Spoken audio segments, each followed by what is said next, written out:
C'est un événement qui a démarré depuis ce matin, qui regroupe à peu près 60 intervenants, qui regroupe également 150 invités, et 27 exposants, donc dans un espace magnifique ici à Chambéry, et qui a pour objet principalement d'étudier les pistes de réflexion pour un tourisme plus responsable, un tourisme si possible qui puisse devenir durable. Le tourisme responsable, il y a une grosse partie où c'est l'éco-citoyenneté, donc tout ce qui est relation avec la population locale, que ce soit à l'étranger ou que ce soit en France. Et pour parler justement, nous, de notre engagement, notamment au niveau de la Charte européenne du tourisme durable. Ouais. Donc le Parc du Pilat est signataire de cette charte. Et donc aussi de notre travail justement sur le côté responsable ou la mise en avant des produits locaux du territoire. On est sur un projet de carnet de voyage à mettre à la disposition des visiteurs en reprenant un petit peu des phrases, des citations, des choses qui ont pu être écrites dans des livres d'or sur des structures, les reprendre, les mettre en page sur des carnets pour que sur des randonnées, sur des balades, qu'il puisse y avoir des esquisses, des choses, des livres d'or qui se promènent avec les visiteurs. Voir un peu les nouveautés, ce que les gens font en France, entre autres en région Rhône-Alpes pour le tourisme responsable. Avoir vraiment des projets concrets, parce que c'est un domaine qui est, on va dire, en place et qui a été émergent il y a une dizaine d'années. Et voir un peu comment il a évolué, où on en est aujourd'hui. Qu'est-ce que ça veut dire écotourisme, qu'est-ce que ça veut dire tourisme responsable?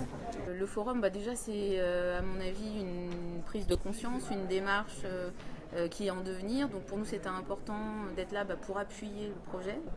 Alors donc nous on est un tour opérateur, on est sur 6 villes en France et notre créneau c'est le voyage sur mesure pour des individuels. Donc on a tout un pan de notre activité classique et tout un autre pan qui va être complètement solidaire où on promeut des projets locaux qui sont gérés par des coopératives le plus souvent, dont les revenus sont partagés collectivement et servent à financer des projets locaux. Donc ça c'est le premier volet de notre activité un peu plus responsable. Deuxième volet, nos clients, on propose systématiquement la compensation carbone. Donc les 80% de nos clients prennent la compensation carbone. Donc on verse aussi une partie de nos bénéfices tous les ans à de nombreuses associations dans le monde, selon les projets qui sont retenus. Et puis, quand c'est pas solidaire, de toute façon c'est responsable dans la mesure où nous on fait essentiellement du voyage découverte qui va privilégier les rencontres, le respect du milieu, le respect des hommes.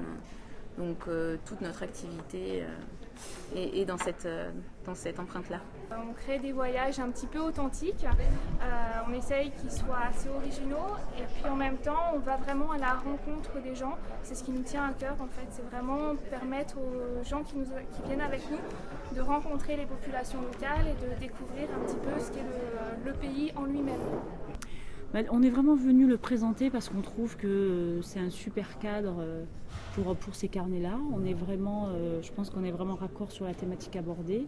On défend vraiment les mêmes messages, les mêmes valeurs. Et là c'est vraiment un outil concret qui va tout à fait dans le sens de ce qui est défendu sur ce forum-là pour une prise de conscience. En fait, ce sont des carnets de vacances en famille pour une planète et une montagne durable. Donc c'est un support vraiment atypique qui s'adresse donc aux familles, aux vacanciers précisément, qui viennent sur le territoire Savoie, Haute-Savoie. Et voilà, et donc il y a plein de lieux de diffusion sur place, office de tourisme, sites divers, parcs naturels, etc., où on peut les récupérer gratuitement, très important. Donc c'est vraiment accessible à tous. Et on est vraiment dans l'activité, dans le ludo-éducatif.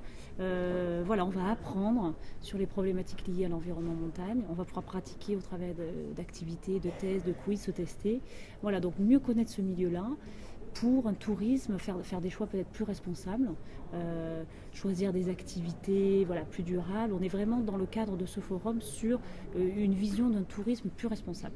Ce forum organisé par VVE, et nous on attendait beaucoup surtout les rencontres et pour nous faire connaître dans ce milieu.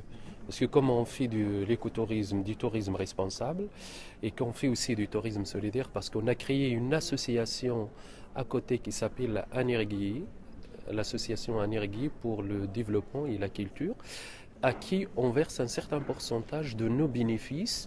Et en concertation avec les gens de la vallée d'Anergi, on arrive à réaliser des projets tels que la construction des écoles, amener l'eau dans les villages, retaper et restaurer des greniers collectifs dans la vallée et scolariser des enfants. Je pense qu'il est important qu'il y ait des manifestations de ce genre qui permettent un peu de médiatiser le tourisme responsable, parce que c'est vrai qu'il y a quand même un déficit de communication dans ce secteur-là. Donc des gros événements comme ça permettent de faire parler de ce tourisme qui est amené à se développer, je pense, mais qui manque encore un peu de visibilité. Nous référençons en fait sur le site, dans cette rubrique, tous les prestataires qui sont engagés sur la voie du tourisme durable, qu'ils soient labellisés ou pas.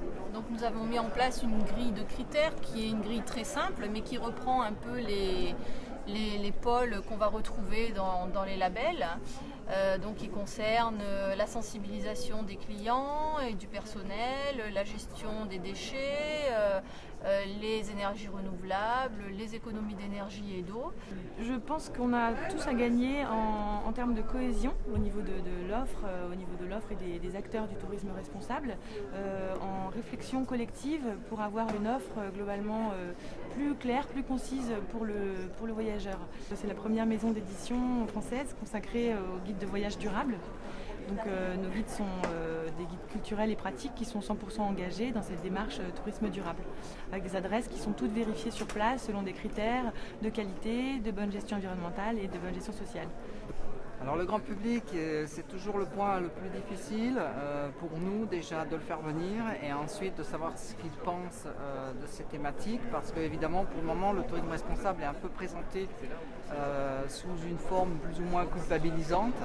Et c'est un petit peu ce fait-là que l'on voudrait démystifier, voir ensemble avec le public, avec les voyageurs, comment faire chacun de son côté, qu'on soit exposant et que l'on vende du voyage ou que l'on soit simple voyageur.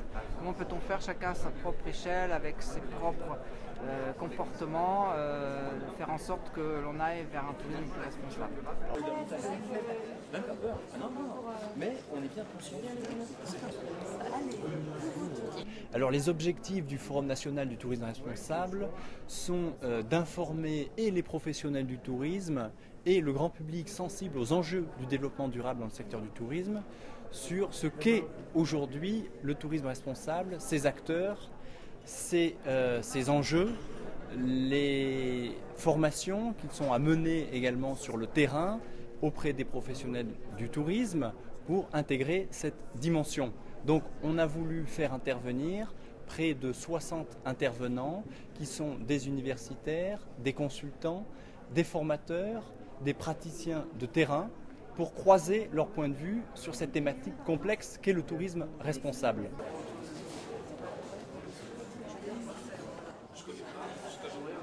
Donc le tourisme électronique et le tourisme mobile sur évidemment Internet classique que l'on a tous chez nous ou quasiment tous, et bien sûr sur les téléphones mobiles et tous les appareils mobiles que l'on peut avoir dans la vie quotidienne. Et évidemment tout ça appliqué au tourisme, ce qui permet aux gens de s'informer, de trouver l'information, de réserver en ligne et d'éventuellement avoir de l'information, y compris en déplacement, en mobilité. C'est un tourisme qui respecte les populations locales, qui fait en sorte que plus de 20% du prix du voyage reste dans le pays, qui respecte peut-être la culture locale, indépendamment des poncifs du style CO2, pet de vache méthane, etc. On se sent concerné par cette orientation même du tourisme, depuis 7 ans qu'on exerce dans ce domaine. Par ailleurs, on est membre de l'association VVE, Voyageurs et Voyagistes Éco-Responsables. Donc ça allait, on va dire, de soi d'être présent aujourd'hui, sachant que c'est quand même une prise de conscience qui nous semble nécessaire si on veut faire perdurer un tourisme respectueux de l'environnement et puis des hommes et des femmes qui travaillent dans leur région. Je donne la parole à des gens d'expérience qui proposent des pistes alternatives au développement fou qui nous a menés dans la situation sans issue dans laquelle on est aujourd'hui. Donc c'est par exemple Jean-Pierre Lamique sur les sports d'hiver durables, mais c'est aussi des modèles alternatifs en économie, en commerce équitable avec le guarana par exemple, qui montrent que si on agit avec éthique, en respectant à la fois les producteurs, les populations locales et aussi le patrimoine culturel de l'humanité, on peut réaliser des choses qui sont tout à fait valables. Un des freins, c'est l'inertie, hein, la réticence au changement. Or, le changement, il va nous venir en pleine figure très très vite là, dans les temps qui viennent. Donc ça, on sensibilise, on fait de la pédagogie un maximum, de manière à alerter les gens, puis à leur dire qu'on peut vivre différemment, on peut vivre une sobriété heureuse, hein, c'est le terme à la mode, mais c'est vrai qu'on n'a pas besoin d'avoir tous 3 bagnoles, 3 frigos, 3 télés pour être bien, quoi, hein. Voyageons autrement, c'est une petite équipe de 3 personnes qui, chaque jour, œuvrent à essayer de sensibiliser les voyageurs au tourisme responsable.